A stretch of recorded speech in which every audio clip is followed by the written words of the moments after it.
one I was very clear that I want to become an entrepreneur. What do you think that, what are the best qualities that one should inculcate before even getting into the job market? What we see is the leadership quality. What we see is the communication skills. I do not want you to know the universe, but whatever I know, I will answer the question asked. If I do not know, I will be bold enough to say, sir, I do not know.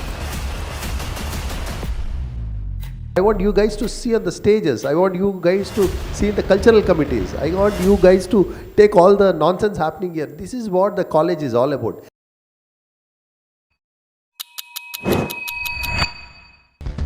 As a fresher, and what is the first test you actually give them to check that whether he knows something?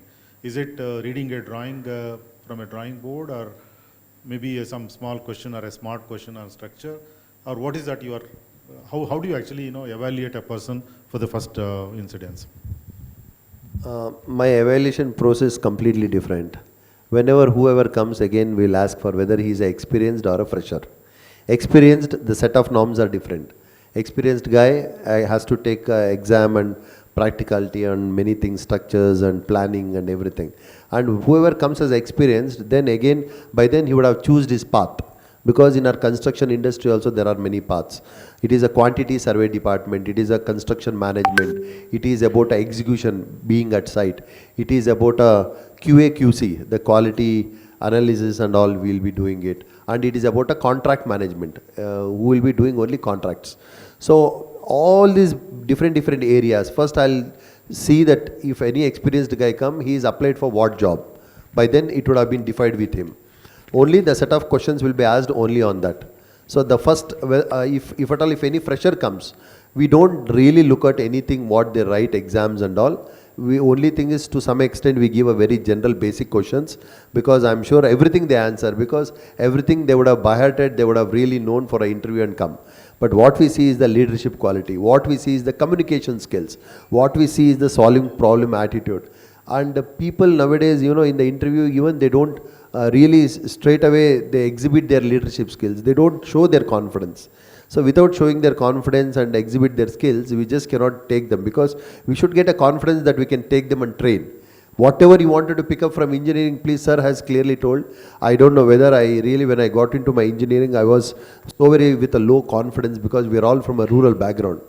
When we came out of the engineering college, we were with immense guts, confidence levels, amazing leadership qualities to go and attend anything and everything. This is what even you should develop at a first stance. Then comes everything.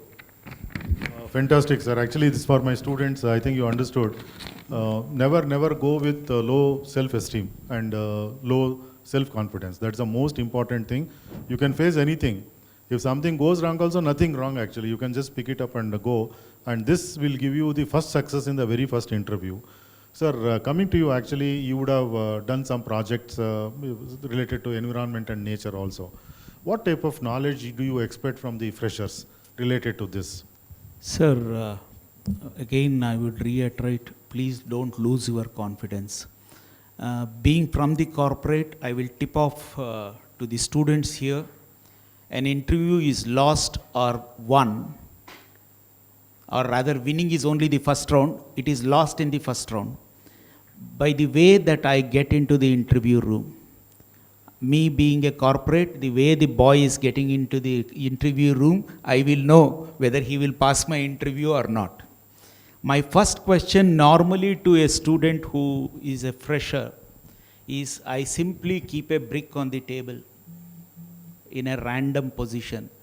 I will ask him to imagine the brick in the same position. Without altering the brick's position, he has to label the brick. If he passes that test, I will take next question. Otherwise, I will say thank you. Lakshmikant sir, actually when you are looking for this type of, good qualities of a fresh engineer, especially civil engineer, what do you think that, what are the best qualities that one should inculcate before even getting into the job market?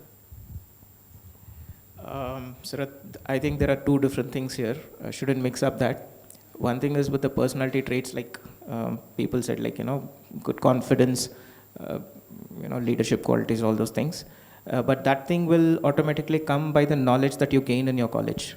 So, having good knowledge about your subject or whatever you're good at or whatever you're studied.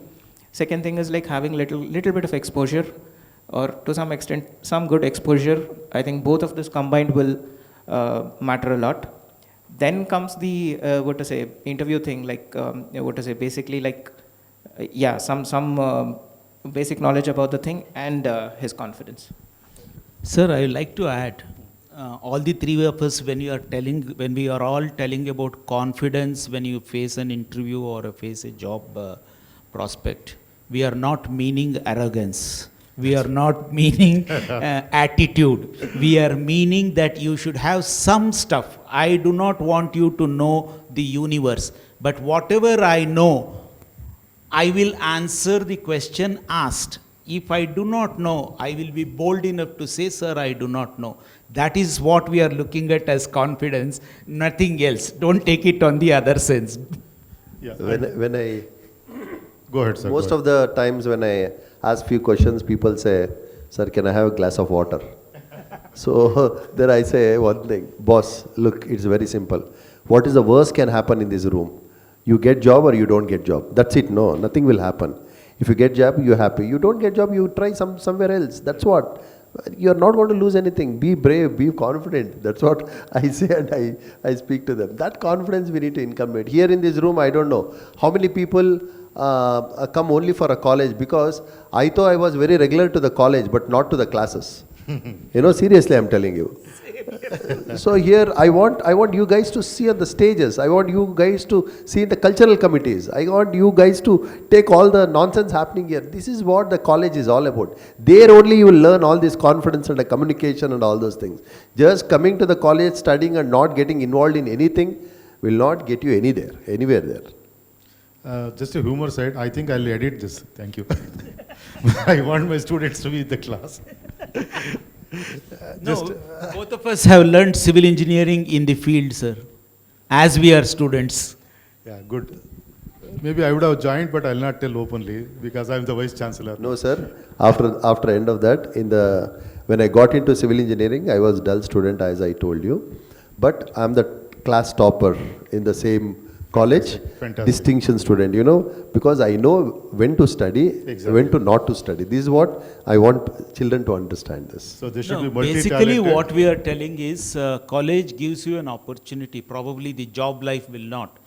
The various committees, various functions that the college organizes, not the department. I am very clear. It is the college where I go and work with a team of students from other departments also. There I develop my natural leadership skills, sir. That is what he meant. It is not to say bunk the class and go. I understood, I just made a joke. So in fact, actually it is also very true and proven science basically. If you are not giving job to both sides of your brain, probably you will be losing. See, for example, you think that you are an engineer and only the left side of the brain is sufficient for me to use. Where do you get the creativity? The creativity comes from the other side of the brain. How do you get that creativity? Get into many such activities, in fact. I am also grown up like that. I have been into many activities while I was a student. As you said, we never, give up the studies especially, but we actually involve ourselves in many things. So all the other type of people who have reached a pinnacle in their own career, you just ask them, what are their hobbies or something? They'll tell you that so many hobbies they will have. So this is a message I just wanted to give you. Sir, one more thing I just wanted to ask you, Ravi. You became a successful entrepreneur. Can you just share your story? How did you actually venture into becoming an entrepreneur, and what challenges you had? Sir, actually, in the college, as I told you that somehow we got into the civil engineering. And in the civil engineering, as I clearly, told you, I was in many other activities, even along with the studies. When it brought my leadership qualities, even I have gone to the extent of locking the college gates for a strike twice, which never happened in the history of the college. Not on the college side per se, for the VTU side. So all these things happened. And day one, I was very clear that I want to become an entrepreneur. But to become an entrepreneur, you just cannot, get into directly into that, because when you are really well-to-do and your father is already carrying the business, it is very easy. You go and join with him and learn. But when your father is a local man, and there are no roots of your family into the business, and you wanted to venture something like that, then you need a training. How to get a training? Simple way to go and get job somewhere and work there, learn something. And how you want to learn also, I'll tell you. See, when I got into one company, and I was very confident that next 2 years I'm going to keep my company. I'm going to open my company rather. So, but when I joined that company as a civil engineer, I was labeled as a site engineer. What is the work of a site engineer? Only being at site. Then I just not permitted myself to stop there. Whenever my marketing executive used to get the clients to show the sites and the flats, then I used to request her, from here onwards, can I take the client and explain everything, because I wanted to learn my marketing. Then later on, I got into myself wherever I get the opportunities, because when you want to become an entrepreneur, it's just not a civil engineering, because you wanted to become an accountant, because you should know accounts. You wanted to become an administrator. You want to become a HR. Because if you don't know all these parameters, all these angles, you cannot demonstrate and dictate. That's why you want to become more versatile, multifunctional. That's how wherever you get opportunity, you have to learn. In the college, I get opportunity to learn Hindi, because there were many North Indians. Most of the people say, why I want to learn Hindi? Not required. No, absolutely, there is a chance. If you get to learn, if you get a chance to learn a Tamil, because your friend is Tamilian, please learn. Don't calculate that where this is going to come to my use and all. Never get into that. Learning is everyday's learning, and wherever you get chance, you learn. Once you become an entrepreneur, please, you need to drive hard, because I'll tell you, laziness just cannot take your business at all. And always in engineering, I split engineering into two sense. In engineering, 70% is a common sense. 30% is only engineering. Wherever, whatever you do, please apply your common sense. One common sense you apply, everything you will get to reach there. This is what you need to learn, and you have to decide yourself at a first stance, whether you are made for entrepreneurship or you are made for employment, or you want to made for something else. Please, you understand your cycle, because every man is created differently. Somebody is really good at leadership, somebody is very soft spoken. Imagine if you are very soft spoken, how can you go and handle labor? Because labor needs a tough language. You cannot speak hard, then you just cannot go and dictate labor. Then you have to choose something else. What is that? A contracts, a quantity survey job, where it is more of a doing things, using brains rather than speaking. See, you have to define yourself from the day one what you want to get into. Whether you want to do higher studies, or your family don't permit you to do higher studies, or you are not interested, then you want to get into the job. Then you want to get into the job on what parameters, where you want to get in. You want to go to abroad, you want to get into the government, or you want to get into the private, and what is that you wanted to do it. You don't define anything today. You know what you say? Let me finish my degree, later on I'll go in the market, society, and then I'll start searching. Absolutely wrong. When you get into the engineering, you decide what you want to become. You decide where you want to go. And you tell your teacher, you tell your HOD, you tell your principal, madam, this is my key focus area.